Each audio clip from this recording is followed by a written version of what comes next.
Alright, now here we have something this is like my prize out of my gun collection. I love this thing, I love shooting it.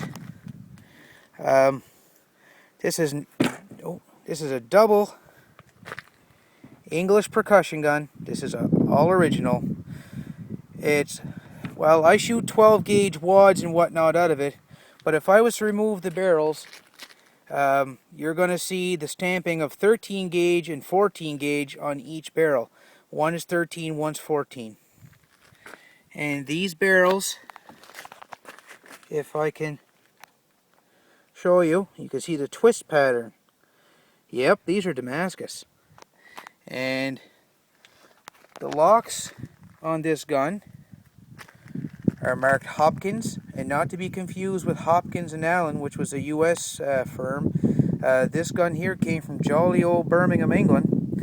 Story on this gun is there was a house getting torn down before the Cape Breton National Highlands Park became a park. People actually lived up there. Their land was expropriated, and they were basically kicked off their land and settled elsewhere.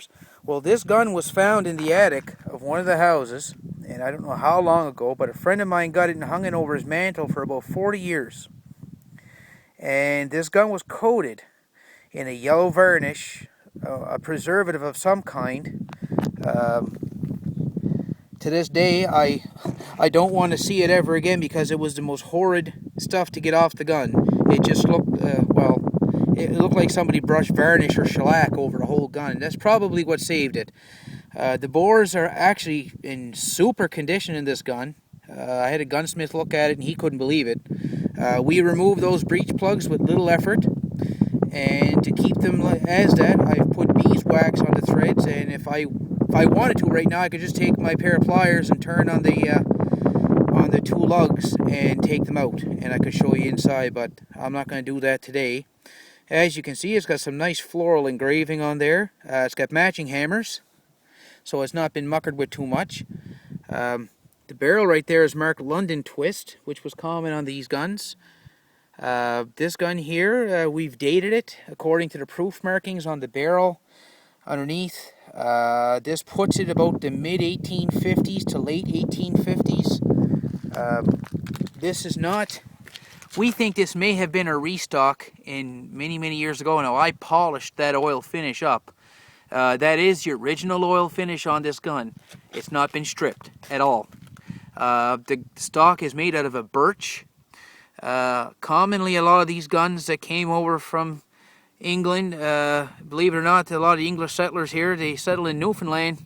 A lot of these guns here were used for hunting birds off the shore, and they didn't fare out so good.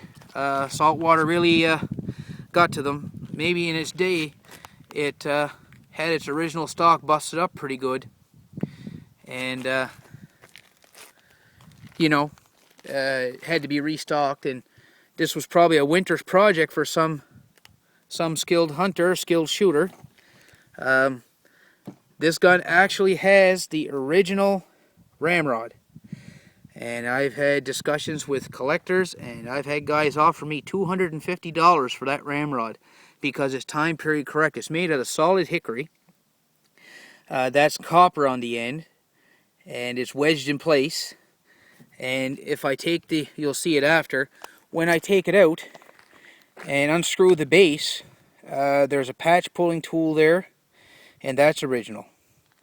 The locks work fine on this thing. They click and click one, click two, and this one here is nice.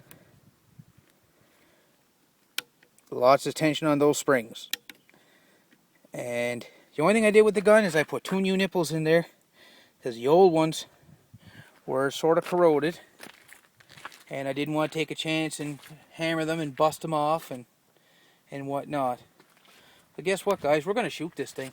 I got black powder here, and here's my shooting bag, or as the boys call it here, my man purse. This was actually made by a native chap from up in northern Alberta, and you can see it's all hand stitched there. And I didn't get it particularly from him, but the collector I purchased it from, he told me the story all about it, and Guy was nice with handicrafts, and he did a great job on it. It looks very very correct. And here's one of my powder horns I have. Now this one was purchased at Dixie Gun Works. It's not an original old horn, but it's got the little brass valve on there to dispense powder. That's kind of neat. And it's a beautifully finished horn. Like, I polished it up with a bit of bone. It was a little rougher when I got it.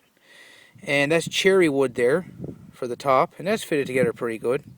It's got some brass pin tacks holding it in place. And I've got this thing full of 2F powder, 2F black powder. I don't shoot anything else but black powder in this gun.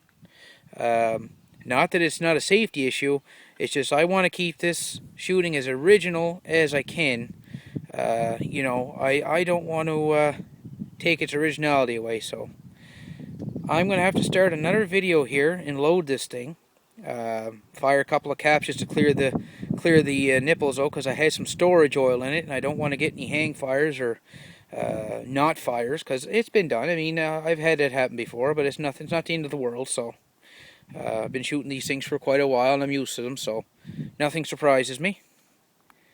So we're going to stop this video, and I'll get you another one going, and we'll get some shooting done.